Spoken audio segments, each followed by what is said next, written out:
உங்கள் தந்தி1 தொலைக்காட்சியில் தினமும் ஒரு சர்ப்ரைஸ் மாலை 6 முதல் 7 மணி வரை காணத் தவறாதீர்கள். 40 எம்பிக்களை கொடுத்த மக்களுக்கு பரிசாக திமுக அரசு மின்கட்டண உயர்வை கொடுத்திருப்பதாக பாஜக தேசிய மகளிர் அணி தலைவி வானதி சீனிவாசன் விமர்சித்துள்ளார்.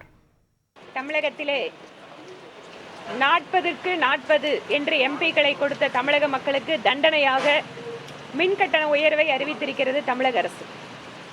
கிட்டத்தட்ட 5% மின்கட்டண உயர்வு இருக்க போகிறது. ஏற்கனவே குறிப்பாக சிறு குறு தொழில் நிறுவனங்கள் மிக கடுமையான நெருக்கடியை சந்தித்து வருகிறார்கள். மின்சார கட்டண உயர்வால் சொத்து வரி, பத்திரப்பதிவு உயர்வு, கட்டணம் உயர்வு, மின்சார கட்டணம் உயர்வு என்பது திரும்ப திரும்ப குறிப்பாக நடுத்தர ஏழை மக்கள் மீது மிகப்பெரிய சுமையை தமிழகத்தை ஆட்சி செய்து கொண்டிருக்கக்கூடிய திராவிட முன்னேற்ற கழக அரசு அவர்கள் மேல் சுமத்தி கொண்டிருக்கிறது.